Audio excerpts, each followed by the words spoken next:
에베소서 5장 17절 말씀입니다.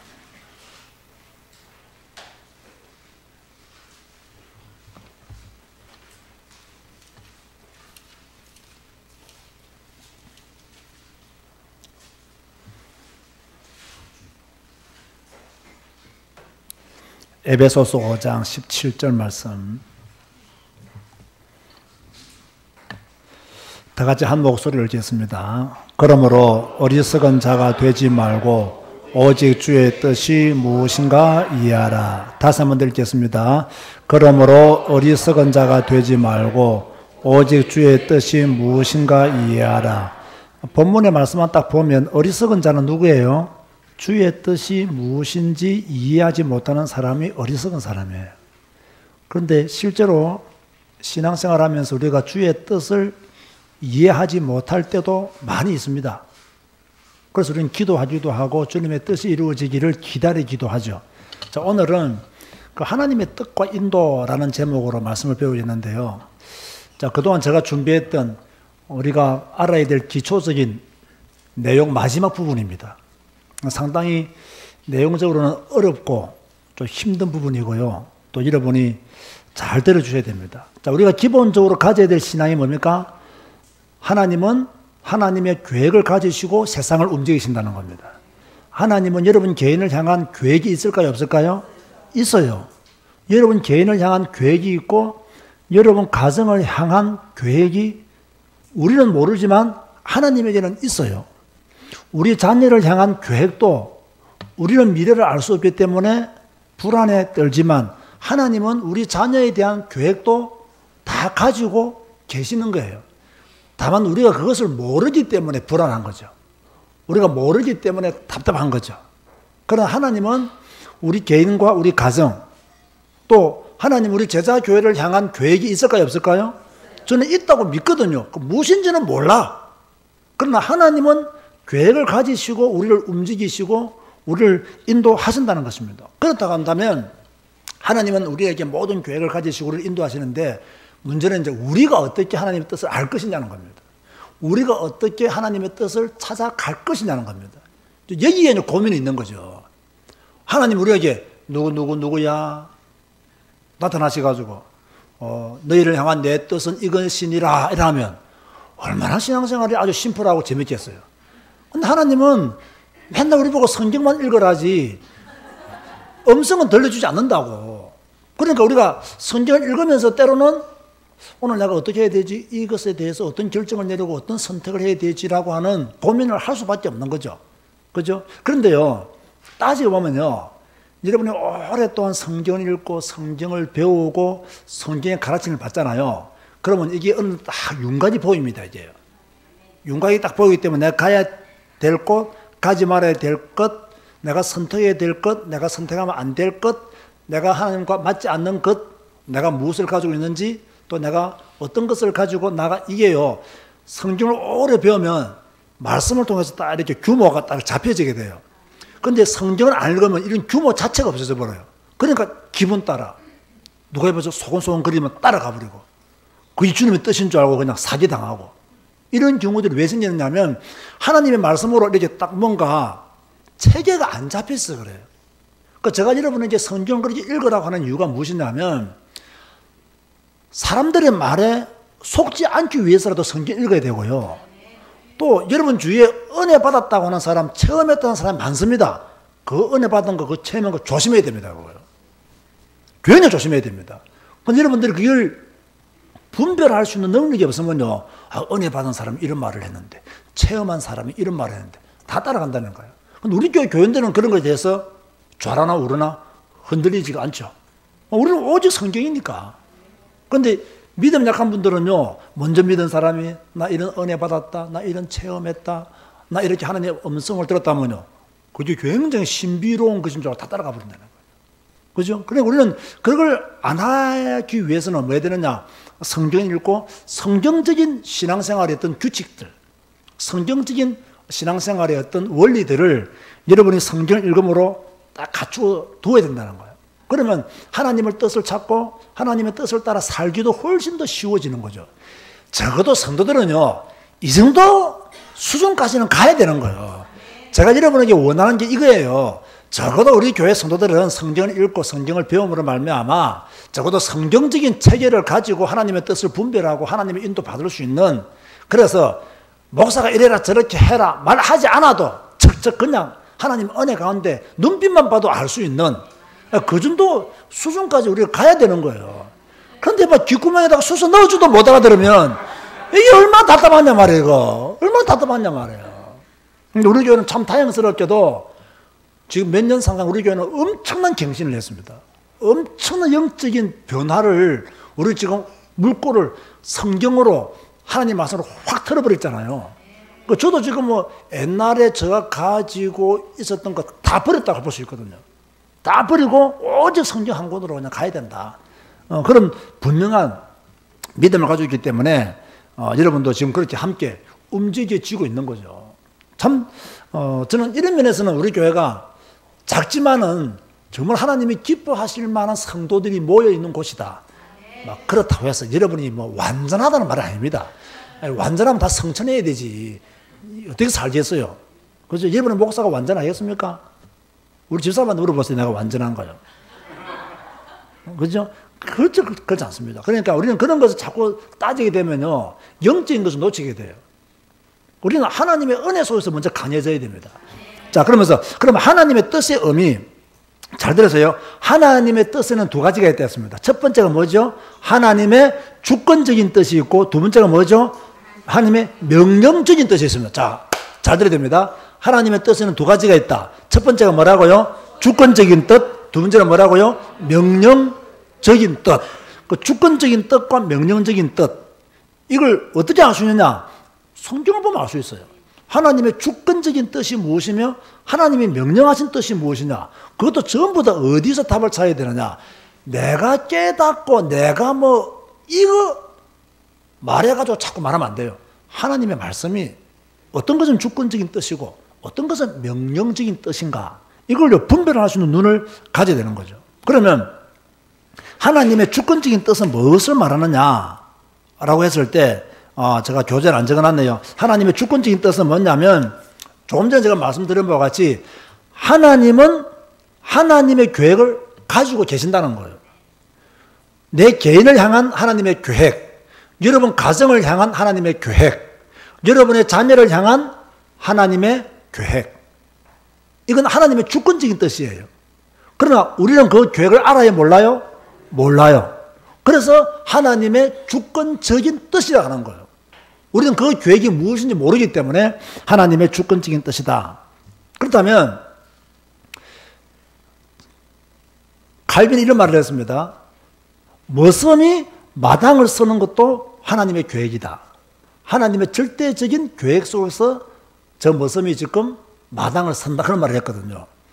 그렇다면 우리가 살면서 당하는 모든 일에는 하나님의 뜻이 있다 없다? 있다는 것을 말하는 거예요. 그게 하나님의 주권적인 뜻이라는 거예요. 그럼 우리는 그걸 인정하기가 싫죠. 내가 실수해서 넘어졌는데 그것이 어떻게 하나님의 뜻이 됩니까? 내가 잘못해서 망했는데 그것이 어떻게 하나님의 주권적인 뜻이 있습니까? 여러분이 잘못해서 망한 게 맞아요.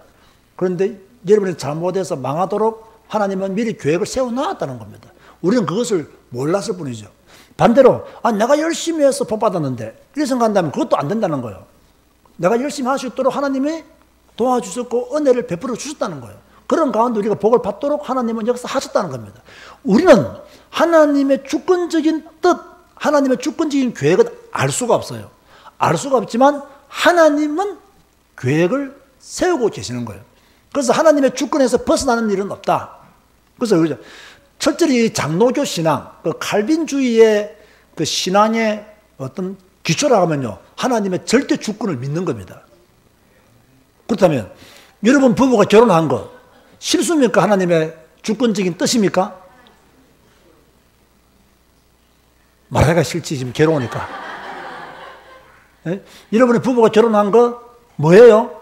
하나님의 주권적인 뜻에서 결혼한 거예요. 이걸 믿어야 된다는 거죠. 그러면 이런 마음속에 아이고 하나님이 실수하셨네 이렇게 말하면 여러분 하나님의 주권을 믿는다 안 믿는다? 안 믿는다는 거예요. 여러분이 대한민국에 태어난 것 하나님의 주권적인 계획 속에 대한민국에 태어난 거예요. 아이고, 나는 미국에 태어나고 싶은데. 옛날에 미진이가 미국 유학 갔을 때, 아이고, 나 미국 시민권자였으면 좋겠어. 미국에 태어났으면 어떻게 좋았을 건데. 유학 가보니까 시민권이 있는가 없는가 다르거든. 그러니까 생각은 이제, 미국 시민권자였으면 좋았겠다. 이 말은 안기서 장로님과 조영남 건설 밑에서 안 태어나고, 그죠? 태어나더라도 엄마 아빠가 미국에 계셨더라면 더 좋았을 건데 하지만, 그거는 이제 공부하면서 어려운 일이니까 그렇게 생각해 본 거고, 그것도 하나님의 주권적인 계획 속에서 태어난 거예요. 그리고 하나님의 주권적인 계획 속에 태어나기 때문에 내 부모를 뭐해라? 공경하라고 하는 거예요. 주권적인 계획 속에 태어나기 때문에 내 부모를 공경해라.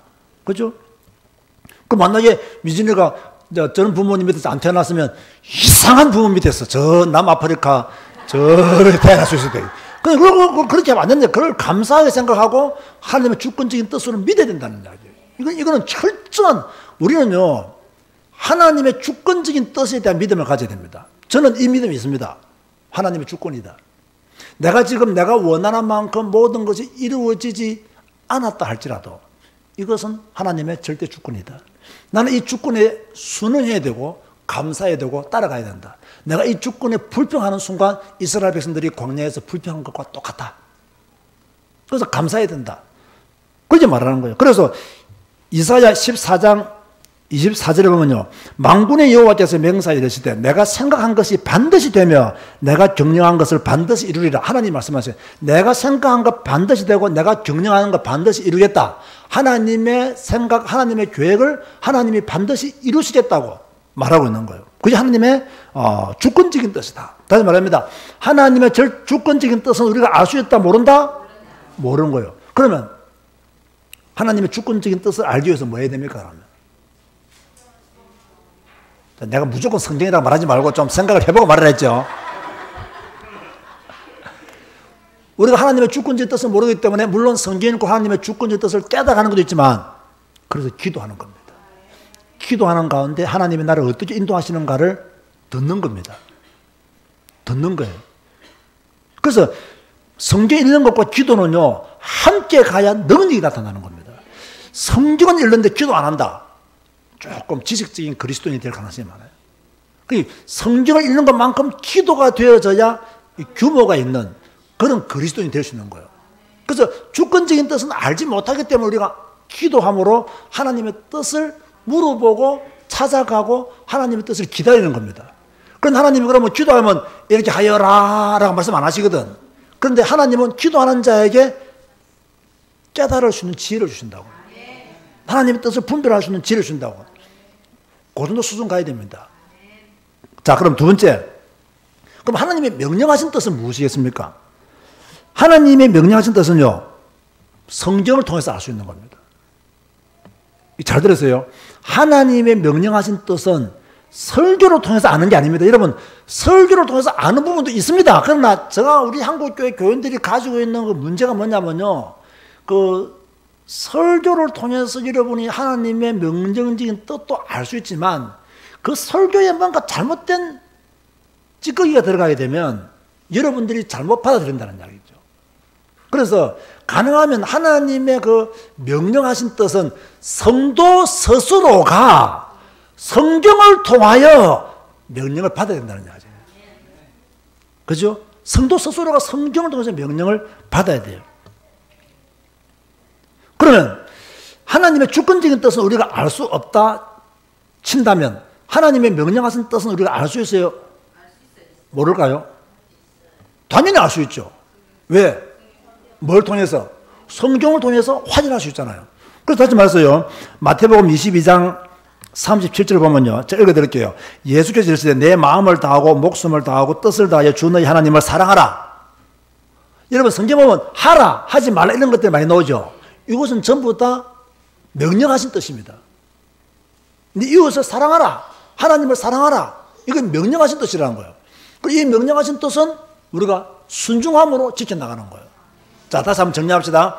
하나님의 뜻은 몇 가지가 있다? 두 가지가 있다. 첫 번째 뭐다? 주권적인 뜻이 있고, 두 번째는 명령하신 뜻이 있다. 주권적인 뜻은 우리가 알 수 있다 없다? 없다. 없지만 하나님은 계획을 가지고 계신다. 명령하신 뜻은 우리가 알 수 있다, 모른다? 알 수 있다. 무엇을 통해서 알 수 있다? 성경을 통해서 알 수 있다. 그러면 주권적인 뜻을 우리가 모르는데 알 수 있는 방법이 하나 있다면 뭐라고? 기도를 통해서 하나님의 계획을 물어보는 것이다. 그렇죠? 그것이 깨달아지도록 기도하는 것이다. 라는 것이 하나님의 주권적인 뜻, 명령하신 뜻. 그래서 제가 오늘 주보에 보면 주권적인 뜻, 명령하신 뜻에 대한 기본적인 개념을 좀 설명해 두었죠. 자, 주권적인 뜻은 우리에게는 비밀이에요. 우리가 그걸 알 수 없기 때문에. 그죠? 역사나 계시를 통해 나타난 것을 제외하고는요, 하나님만 아시는 것이 하나님의 주권적인 뜻입니다. 그러면 명령하신 뜻은 어때요? 성경에 나타나 있잖아요. 하나님을 사랑하라, 내 이웃을 사랑하라, 살인하지 마라, 부모를 공경하라. 이게 전부 다 명령하신 뜻이에요. 이거는. 명령하신 뜻. 이걸 우리가 알 수 있다는 거죠. 주권적인 뜻은 인간이 반항한다고 그것이 안 이루어질까요? 이루어져요. 그대로 이루어져요. 우리가 아무리 힘을 합쳐서 하나님 그거 안 됩니다 라고 고함 질러도 하나님은 그 뜻을 이루어 나가신다는 거죠. 그러면 명령하신 뜻은 어떻게 되겠습니까? 정하거나 불순종할 수 있어요. 누가? 그 명령을 받은 사람이 안 지키면 불순종이에요. 하나님을 사랑 안 했는데 사랑하지 않으면 불순종이에요. 부모를 공경하려 했는데 공경 안 하면 불순종이에요. 이웃을 사랑 안 했는데 내가 안 하면 그건 불순종이에요. 내가 저항할 수 있다는 이야기예요. 그럼 하나님의 주권적인 뜻은 우리가 저항해도 이루어 나가지만 명령하신 뜻은 우리가 저항하면 뭡니까? 그래서 끝난다는 이야기입니다. 그런가 하면 세 번째로 주권적인 뜻은 선과 악을 모두 포함합니다. 그러나 명령하신 뜻은 선하고 거룩한 것만 포함합니다. 이게 무슨 말이겠습니까? 하나님의 주권적인 뜻은 선과 악을 포함한다는 말은 뭡니까? 선하게도 하나님은 움직이시고 악한 것도 하나님은 움직이신다는 거예요. 자, 사탄 누가 움직입니까? 하나님이 움직이시는 거예요. 그죠? 이스라엘 백성들이 저주와 재앙받은 것도 하나님의 주권적인 뜻에 의해서 저주와 재앙받은 겁니다. 그러나 명령하신 뜻은 하나님 우리 보고 죄지어라 이렇게 성경에 명령하신 적이 있어요? 없어요? 없다는 거예요. 야, 네 사기꾼이 되거라 이렇게 말씀하신 적이 없다는 거예요. 그러니까 명령하신 뜻은 거룩하고 선한 것밖에 없다 말하는 거예요. 그런가 하면 주권적인 뜻은 포괄적입니다. 생명과 시간, 역사 등 모든 측면을 주관합니다. 아주 포괄적으로 하나님의 뜻 안에서. 그러나 명령하신 뜻은 구체적이다. 자, 부모를 공경해라. 구체적이잖아요. 이웃을 사랑해라. 구체적이잖아요. 맞나요? 이해들 하고 계시나요? 말이 너무 빠르나요? 네. 이해를 못하는 것 같은데. 네. 자, 명령하신 뜻, 주권적인 뜻, 그 차이점 개념들을 잘 여러분들이 이해하실 필요가 있죠. 자, 신자가 하나님이 밝히지 않은 것을 알거나 찾도록 명령하지 않는다. 그죠? 명령하신 뜻은 신자는 하나님이 보여주신 모든 것을 이해하고 순종해야 된다. 반드시 명령하신 뜻에는 순종함으로, 주권적인 뜻에는 그것을 뭡니까? 우리가 기다림으로 하나님의 주권이 이루어지도록 또 믿어야 된다는 것을 이야기하고 있는 거예요. 자, 그렇다면 아래의 성경 구절을 찾아보고 하나님의 두 가지 뜻 중에 어느 것에 해당하는 뜻인지를 기록해 보라.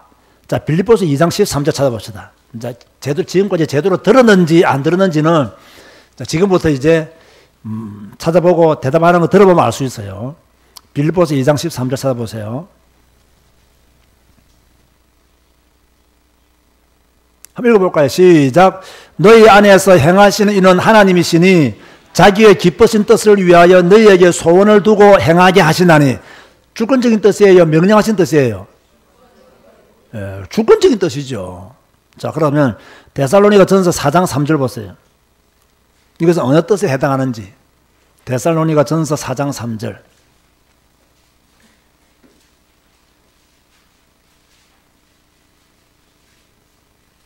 데살로니가 전서 4장 3절.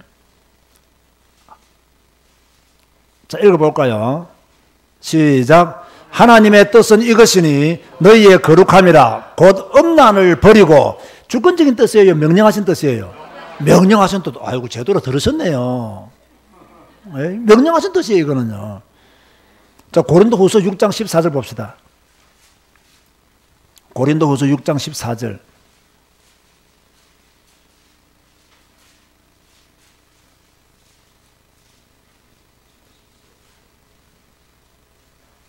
읽어볼까요? 시작. 너희는 믿지 않는 자와 멍에를 함께 매지 말라.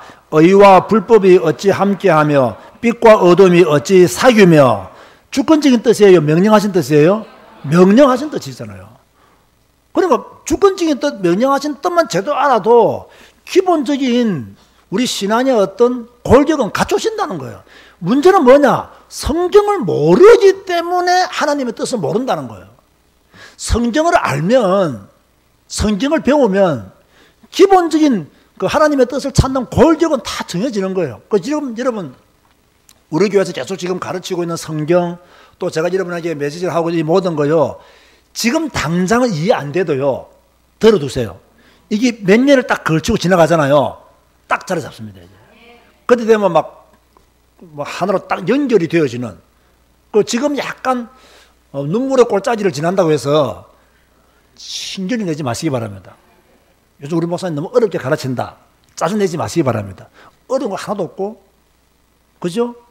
이해하지 못할 거 하나도 없습니다. 그죠? 졸고 있기 때문에 이해 못하는 거예요. 멍 때리고 있기 때문에 이해 못하는 거예요. 이게요, 계속 들어두면요, 언젠가는 딱 이렇게 자리 잡힌다는 거예요. 자리 잡혀요. 하나 더 읽어볼까요? 마태복음 7장 21절.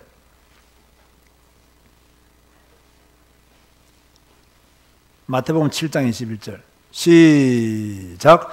나더러 주여 주여 하는 자마다 다 천국에 들어갈 것이 아니요 다만 하늘에 계신 내 아버지의 뜻대로 행하는 자라야 들어가리라. 주권적인 뜻입니까? 명령하신 뜻입니까? 주권적인 뜻이죠. 왜 주권적인 뜻이에요? 아버지의 뜻대로. 우리는 모르잖아요. 누가 천국에 간다 안 간다 알아야 몰라요? 우리는 모르잖아요. 교회 나온다고 다 천국 갑니까 안 갑니까? 안 간다는 거예요. 못 간다는 거예요. 그건 하나님의 주권적인 뜻이에요. 주권적인 뜻. 하나만 더 찾아봅시다. 그러면 빌립보서 1장 6절. 빌립보 1장 6절. 읽어볼까요? 시작. 너희 안에서 착한 일을 시작하신 이가 그리스도 예수의 날까지 이르실 줄을 우리는 확신하노라. 주권적인 뜻입니까? 명령하신 뜻입니까? 주권적인 뜻이다. 그렇게 볼 수 있고요. 예레미야 29장 11절도 주권적인 뜻이다. 자, 그러면 하나님의 뜻에 대한 우리의 반응은 어떻게 되느냐? 하나님의 뜻에 대한 우리의 신앙의 자세, 태도는 어떻게 해야 되느냐? 어떻게 되겠어요? 잠언 3장 5절 6절 봅시다. 잠언 3장 5절 6절. 하나님의 주권적인 뜻에 대한 우리의 반응이 어떠해야 됨을 말씀하고 있습니다. 잠언 3장 5절 6절. 너는 마음을 다하여 여호와를 신뢰하고 내 명철을 의지하지 말라. 너는 범사의 그를 인정하라. 그러면 내 길을 지도하시리라. 범사의 그를 인정하는 것이 우리의 태도죠. 마음을 다하여 신뢰하고 범사에 인정해야 됩니다. 그러면 우리의 길을 인도하시는 거예요. 그래서 여러분 신앙생활 하면서요, 절대로 가져야 될 믿음은 뭐냐면 하나님의 주권을 믿는 믿음입니다. 다시 말해서 하나님은 나를 절대로 망하게 하지 않는다. 이게 하나님의 주권입니다. 이게 하나님 나를 인도하신다. 이것도 하나님의 주권이에요. 이걸 믿어야 됩니다. 그렇죠? 하나님은 나를 버리지 않으신다. 하나님의 주권은 나를 인도하시는 것이고 나를 복주시는 것이다. 이걸요 믿어야 돼요. 하나님의 주권. 저도 지금까지 신앙생활 하면서 또 목회하면서 저는 뭐 신앙생활 한 연도보다 목회한 연도가 더 많잖아요. 저 가까운 이름 앞에 내가 자랑하는 거 있죠. 내가 아주 우수한 성적으로 신학대학원을 졸업하고 나이 어린 나이에 목사고시를 합격해서 목사 안수를 받아야 되는데 나이가 적어서 목사 안수를 못 받은 사람입니다. 만 30세가 돼야 목사 안수를 받는데 법에 제가 만 28세에 목사고시를 합격했어요. 아무도 감격을 안 하시네. 다른 사람은 합격을 못해서 안수를 못 받았는데 나는 합격 다 해놓고도 나이가 안 돼서 안수를 못 받았어요. 이게 누구의 주권이다? 하나님의 주권이라는 거야. 그렇지, 뭐, 이게 불필요한 걸 만들어가지고 뭐, 하나님 주권이라는 거야. 제가 부산에서 목회하다가 마산으로 개척하러 간 것, 하나님의 주권이라는 거예요. 저는 솔직히 말해서요, 내가 안양까지 와서 이렇게 개척하고 목회할 줄은 꿈에도 생각 못 했어요. 왜냐? 저는 청년회 때 말을 더듬었고, 지금도 발음이 안 좋잖아요. 그래서 제가 장로신학대학원 다닐 때, 가락동에 있는 좀 힘 있는 목사님이 저를 전도사로 불렀어요. 그런데 겁이 나서 못 갔다니까요. 왜냐하면 내 선배 중에 한 명이 우리 부산은 장로신학대학교 그 선배인데 부산서 서울에 이렇게 전도사로 갔더니 아이들이요 경상도 말을 못 알아듣더래요. 그래가지고 굉장히 많이 어려웠고 힘들었다고 무시를 많이 당했다는 이야기를 듣고는요 나는 말도 더듬지. 발음은 더 안 좋지. 용기가 안 생기더라니까요. 그래서 나는 그때 아예 결정했어요. 나는 절대로 부산과 경남을 벗어나지 않을 것이다. 그런데 그 마산서 그런 목회를 편안하게 잘하고 있다가 하나님이 마산은 너무 좁다. 수도권으로 가야 되겠다. 그래서 제가 30대 중반부터 하나님 내 나이 40대면 수도권에서 개척하게 해 주옵소서. 딱 나이 40에 올라와서 개척했어요.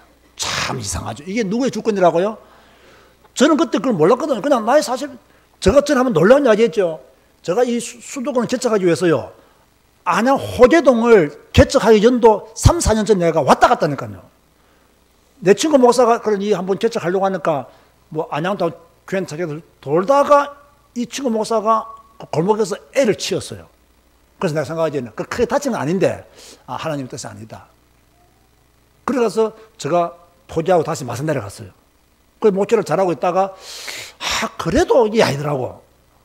그래서 이제 하나님께서 연결해 주셔서 축복 가운데 올라오게 된 거죠. 저는 이걸 알았겠어요, 몰랐겠어요?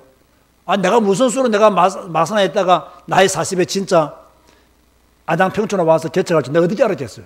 그럼 막연히 하나님 내 나이 40대면 제2의 출발하기를 원하면 했더니 깜짝 놀란 게 내가 보고 간 그 동네가 이 동네더라고. 야, 참 하나님은 이렇게 역사하시는구나. 야, 너희들 감동 안 돼? 이거 감동돼야 되는데 하나님이 참 이렇게 기도하는 건 이렇게 일을 행하시는 하나님에 대해서 우리가 볼 줄 알아야 된다고. 볼 줄 알아야 된다고. 그러니까 하진이가 Y솔에 들어간 것은 하나님의 주권이야. 하은이를 너같이 화이자 주권이라고. 그러면 지금 취직한다는 우리 청년들은 뭐예요? 하나님 주권 속에 있는 거야. 그러면 하나님 주권 속에 있단 말은 뭡니까? 하나님이 새로운 일을 계획하고 계신다는 거예요. 새로운 일을 계획하고 계신다는 거예요. 그걸 여러분이 믿어야 낙심하지 않고 믿어야 실망하지 않습니다. 그래서 하나님의 절대 주권을 믿는 사람은요, 사만의 엄침한 골짜기를 다닐지라도 해를 두려워하지 않을 것을 믿고 튀어나오는 거예요, 그냥. 그런데 하나님의 주권을 안 믿어버리면 왜 하나님은 나만 미워하시지? 왜 나만 이렇게 어렵게 만드시지? 왜 우리 집안만 이렇게 힘들게 하시지? 계속 불신앙하게 됐어요. 그러니까 하나님의 주권을 믿으면 내가 지금 눈물의 골짜기를 지나지만 내가 주님을 더 의지하고 주님 바라보고 있을 때 하나님은 나를 회복시키실 거야. 그런 희망과 소망이 확 생긴다니까요. 하나님의 절대 주권입니다. 저는 이제 목회하면서도 어려운 일들이 많이 있잖아요. 많이 그동안 어려운 일을 거쳐왔잖아요. 저는 진짜 마산에 있을 때도 어려운 일을 많이 겪었거든요. 그럴 때도 나는 한 번도요, 내가 망한다는 생각을 해본 적이 없습니다. 하나님의 절대 주권이 이것이라면 나는 이것을 받아들이겠다. 받아들이고 나는 뭡니까? 하나님 주권 속에서 회복되기를 기다려야 되겠다. 하나님의 계획은 나를 망하게 하는 것이 아니다. 저는 안양 평촌에 와서도 망할 뻔했잖아요. 목회 개최 시작하고 망할 뻔했지만 나는 그때도 하나님 나를 망하게 하시려면 빨리 망하게 해달라고. 내가 그렇게 기도했던 사람이에요. 그 왜 그렇습니까? 하나님의 절대 주권을 믿는다는 거예요. 어떤 경우에도 하나님은 나를 망하게 하지 않는다는 걸 믿는다는 거예요. 여러분 이 믿음이요, 눈물의 골짜기를 지나가게 하는 믿음이라니까요. 이런 믿음이 있어야 돼요. 자, 지금 눈물의 골짜기를 지나고 계시는 분들 뭘 믿어라? 하나님의 주권을 믿으라는 거예요. 주권적인 뜻이 있다는 거예요. 그걸 믿고 나아가야 된다. 그렇다면 하나님이 명령하신 뜻에 대해서 우리가 어떻게 반응해야 되느냐? 신명기 11장 1절 보시기 바랍니다. 자, 하나님이 명령하신 뜻에 대해서 우리가 어떻게 반응해야 되느냐? 신명기 11장 1절 하나만 보겠습니다.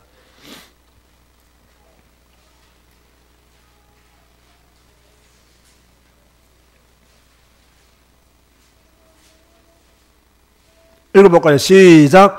그런즉 내 하나님 여호와를 사랑하여 그가 주신 책무와 법도와 규례와 명령을 항상 지키라. 할렐루야.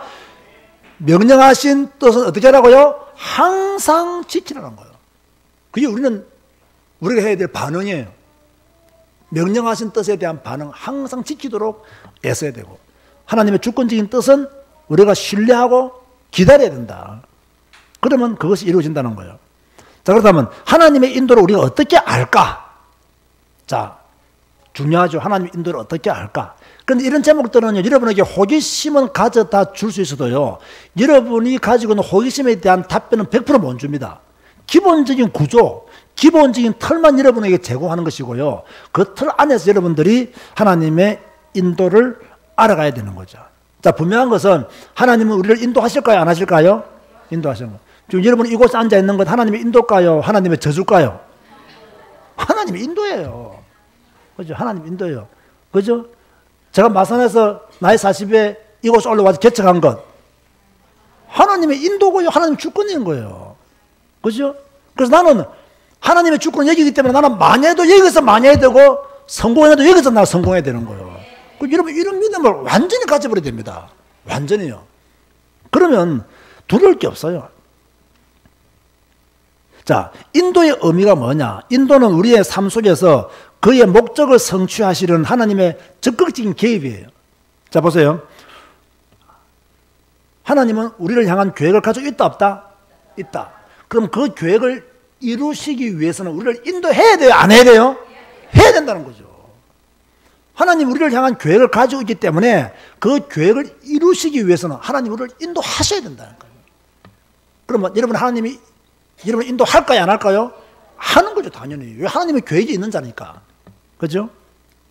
그래서 시편 78편 52절에 보면요, 그가 자기 백성은 양같이 인도하여 내시고 광야에서 양떼같이 지도하셨도다. 왜 그러냐? 하나님은 하나님의 계획을 가지고 계시기 때문에, 우리를 향한 하나님의 절대 계획을 가지고 계시기 때문에 하나님은 우리를 인도하셔야 되는 거예요. 아, 놀랍잖아. 그래서 여러분 걱정하지 마시기 바랍니다. 염려하지 마시기 바랍니다. 하나님은 여러분에게 절대 계획을 가지고 계시고 절대 계획을 가지고 계시기 때문에 여러분을 인도하실 수밖에 없다는 거예요. 이걸 믿으면 불신앙할 이유가 없잖아요. 이걸 믿으면 염려할 이유가 없잖아요. 그죠? 시편 139편 24절에 보면요, 내게 무슨 악한 행위가 있나 보시고 나를 영원한 길로 인도하소서라고 믿었던 하나님의 사람들 그렇게 기도하셨죠. 나를 영원한 길로 인도해달라고. 그죠? 하나님은 우리를 이끌어 주신다는 거예요. 두 번째로 하나님은 우리를 안내하신다. 안내하신다. 세 번째로 우리를 지휘하시고 하나님은 감독하신다. 자, 하나님은 우리를 인도하시고 안내하시고 지휘하시고 감독하시기 때문에 염려할 필요 있다, 없다? 없다. 그래서 염려를 주께 맡겨버리라 말하는 거예요. 자, 오늘 하나님의 주권을 믿는 믿음을 회복하시기를 주의 이름으로 축원드립니다. 자, 인도의 본질은 아래와 같아. 잘 들으셔야 됩니다. 자, 아까 하나님의 주권에는 몇 가지가 있다? 두 가지가 있다. 첫 번째 뭐라고요? 주권적인 뜻, 하나는 명령하신 뜻. 다 이야기했습니다. 자, 하나님의 인도에도 두 가지 인도 방법이 있어요. 크게 말하면 직접 인도가 있고 간접 인도가 있어요. 자, 직접 인도, 간접 인도. 그럼 직접 인도는 뭐고 간접 인도는 뭘까요? 직접 인도는 뭐고 간접 인도는 뭘까요?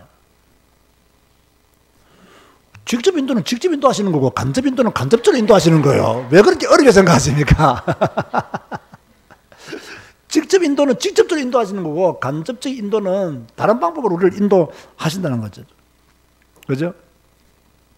자, 하나님 우리에게 계시를 주신다. 어떤 환상을 보여준다. 직접 꿈을 꾸게 하신다. 아니면 뭐 예언자를 통해서 말씀을 주신다. 이것은 직접적인 인도예요. 그런데 이 직접 인도가 그럼 간접적인 인도는 뭘까요? 자, 하나님 말씀을 통해서 우리가 지금 읽고 있는 성경이 있죠? 이걸 통해서 인도받는 것은 간접적인 인도입니다. 이해되시나요? 하나님이 직접 음성을 들려주는 것은 뭐라고요? 직접적인 인도. 우리가 성경 읽음으로 알 수 있는 것은 뭐다? 간접적인 인도. 그죠? 우리가 또 뭐 우리의 양심이나 또는 어떤 죄의 자각 뭐 이런 걸 통해서 하나님 우리를 또 인도하시기도 하시고, 그죠? 또 뭐 어떤 지혜와 권면의 말씀을 통해서 만남의 축복을 통해서 우리를 인도하시기도 하신다고. 그러면 오늘날 지금 21세기를 살고 있는 우리는 직접적인 인도를 받을까요? 간접적인 인도를 받을까요? 무슨 인도? 간접적인 인도입니다.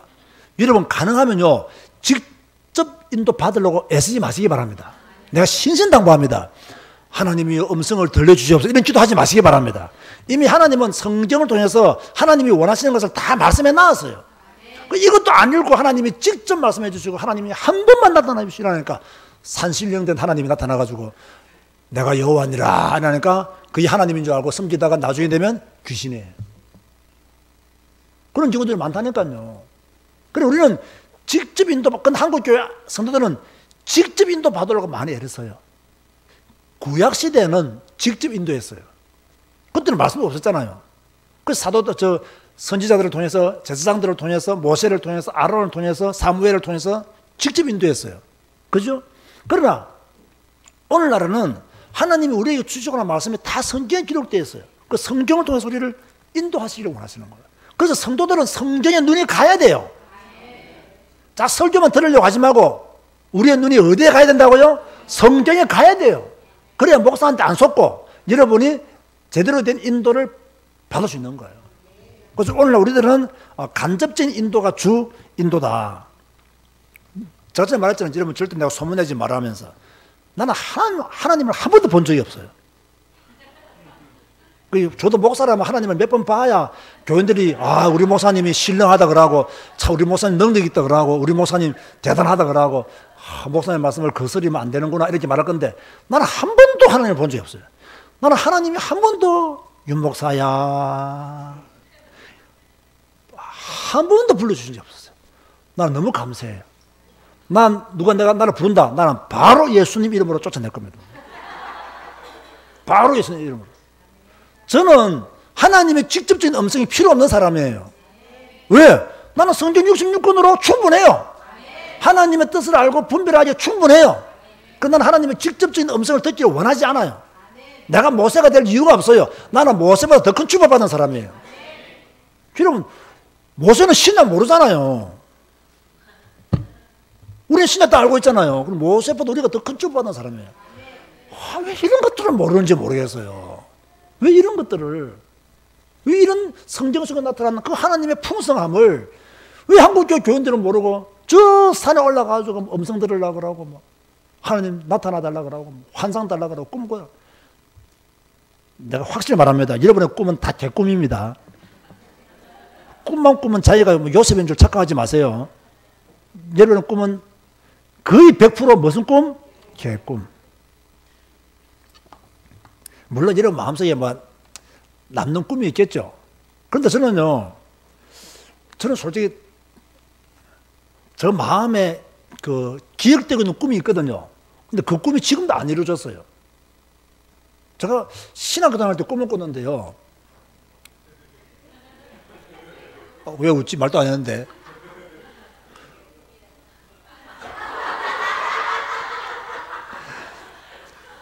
신학교당할 때 꿈을 꿨는데 교회 안에 막 사람이 가득한 거예요. 교회 문 입구도 사람들이 못 들어와. 너무 많아가지고. 근데 그 문 입구에 선 사람들이 무슨 말 하냐. 여기 말되는 목사가 왔대.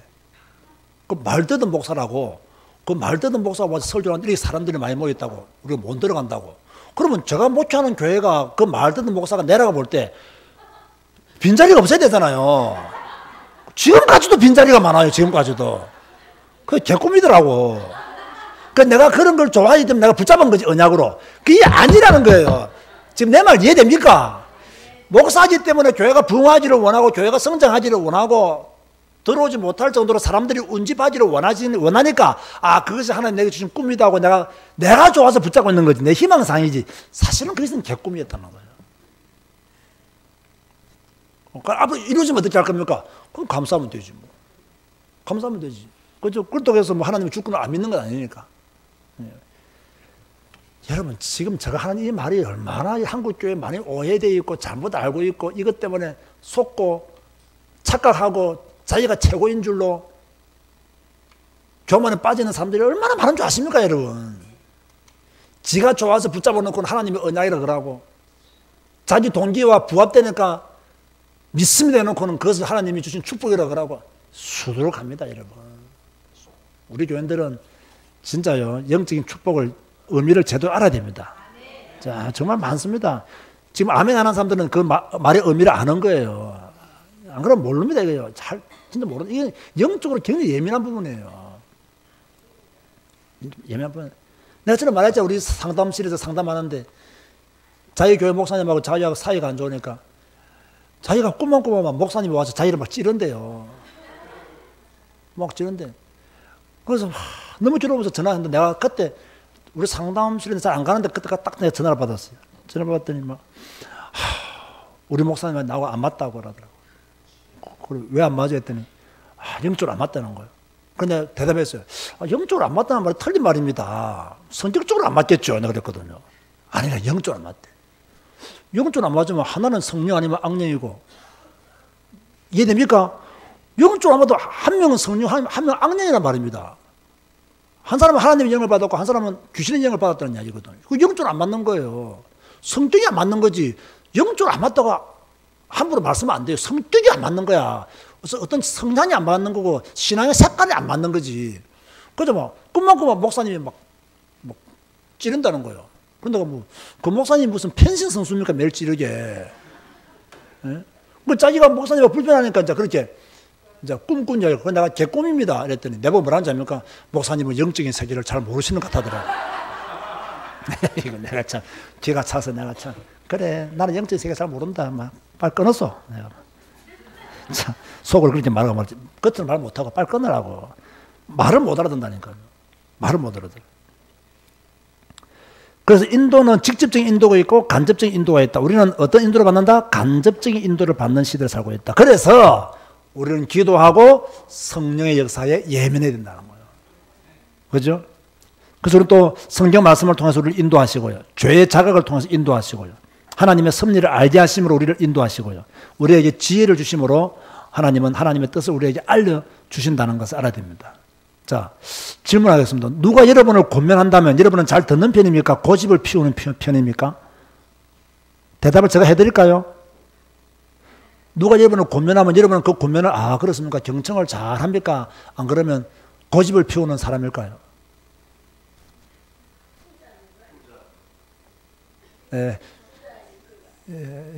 이때 내가 믿음대로 될지어다 하면 큰일 나는 거죠. 그런데요, 일단은 후자가 더 가깝다 봐야 돼요. 왜냐하면 자기의 생각과 반대되는 이야기를 하면 쉽게 받아들이기 힘들어요. 그러나 조용히 한번 생각해 보세요. 해보면 전자로 가야 됩니다. 이것은 나를 위한 권면이다. 라고 이렇게 들어야 돼요. 저는 여러분 알다시피 운동을 좀 좋아하잖아요. 이제 우리 교인들이 하도 내가 자전거 타는 걸 별로 안 좋아하는 것 같아서 내가 자전거를 좀 멀리 하고, 이제 테니스를 치려고 이제 좀 하는데 사실 내가 할 줄 아는 운동 중에서는 제일 못하는 게 테니스예요.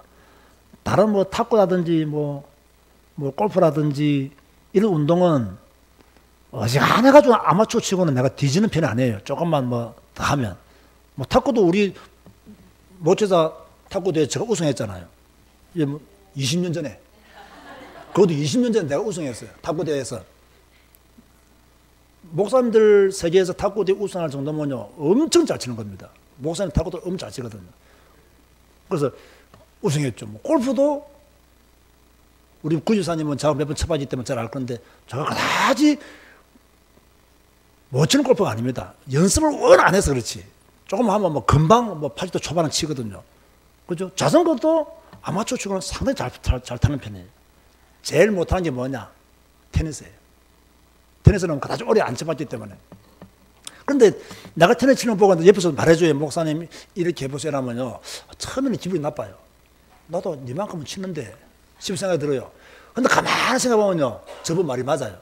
내가 내 폼을 아는 것보다 나는 내 폼을 내가 모르잖아요. 저분은 내 폼을 보잖아요. 저 말이 맞는 거예요. 맞는데 말해주면 되기 싫어. 근데 저분의 말을 따라가면 내가 유익한 거예요. 사실은요. 근데 말하면 또 말하는 분들이 또 겸손하게 말 안 하거든. 그러니까 더 마음이 상해. 그러나 사실 그 말을 들으면 어떻게 된다고요? 내가 유익한 거예요. 여러분 그런 사람 되시기 바랍니다. 기분 나쁜 건 기분 나쁜 거고 내가 유익한 걸 내가 취해서 가야 됩니다. 그런데 기분 나쁘다고 내가 유익한 것까지 저버린다면 그거는 어리석은 사람입니다. 기분 나빠도 내게 유익한 것은 유익한 것이다. 그렇게 우리가 보고 가야 돼요. 그래서 여러분 가능하면요. 잠언 13장 10절 봅시다. 한 점만 보고 결론 내리겠습니다. 잠언 13장 10절.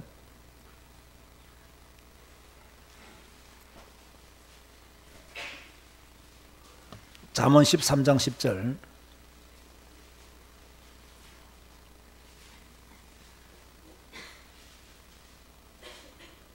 다시 한번 읽어볼까요? 시작. 교만에서는 다툼만 일어날 뿐이라 권면을 듣는 자는 지혜가 있느니라. 권면을 듣는 자가 뭐가 있다? 지혜가 있다. 권면을 듣는 자가 뭐가 있다? 지혜가 있다. 여러분 지혜 있는 사람 되시기 바랍니다. 지혜로운 사람이 돼야 돼요. 지혜로운 사람.